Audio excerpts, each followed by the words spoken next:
नमस्ते। मैं Mamta Sharma clinical psychologist हूँ। मैं खुद टीचर रह चुकी हूँ और मुझे एकदम से ध्यान आया कि मैं कुछ शेयर करना चाहती हूँ आप सभी से।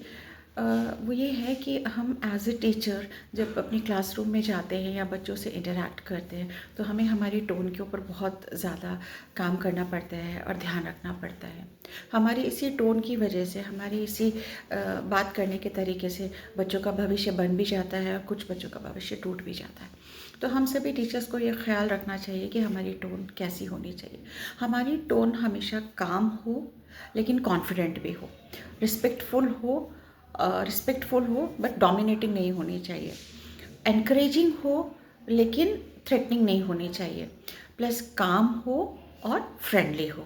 तो इस तरीके का अगर हमारी टोन रहेगी तो बच्चों के लिए बहुत हेल्पफुल रहेगा।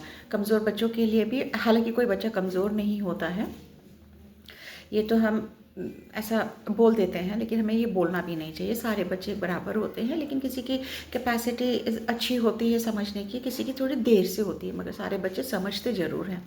तो मैं सभी टीचर से ये कहना चाहूँगी कि आप लोगों की टोन, ये केवल टीचर नहीं, घर में माता पिता होते हैं, वो भी तो बच्चों के पहले टीचर होते हैं। तो मैं उनसे भी रिक्वेस्ट करूँगी कि अपनी टोन को काफ़ी काम रखें, फ्रेंडली रखें।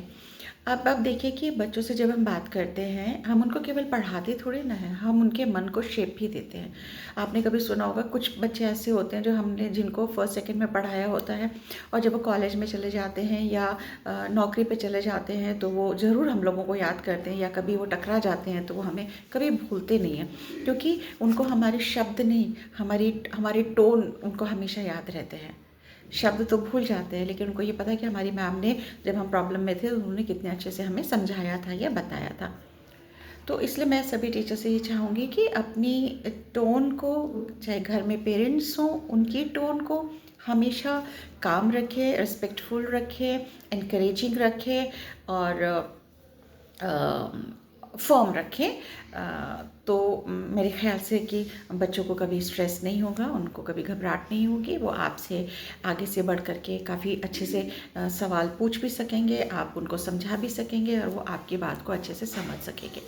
अगर हम ये कहते हैं कि इतनी सी बात तुम्हें समझ में नहीं आती, और अगर हम यही कह दें अच्छा ये तो इतनी सी तो बात थी, चलो एक बार और ट्राई करते हैं, तो डेफिनेटली वो बच्चा फिर खुद से भी ट्राई करेगा और आपके पास आके आपसे वो चीज़ बार बार पूछेगा।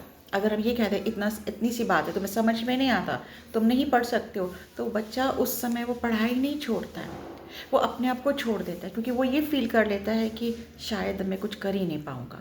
आप सभी से ये रिक्वेस्ट है, अपनी टोन को प्लीज़ काम रखिए, फ्रेंडली रखिए और एनकरेजिंग रखें। इसी के साथ मैं ये शॉर्ट वीडियो बनाया था, मेरे मन में आया इसलिए मैंने सोचा आप लोगों से भी शेयर करूं। उम्मीद करती हूँ कि आप इसको ज़रूर लाइक करेंगे और फॉलो करेंगे। Thank you so much.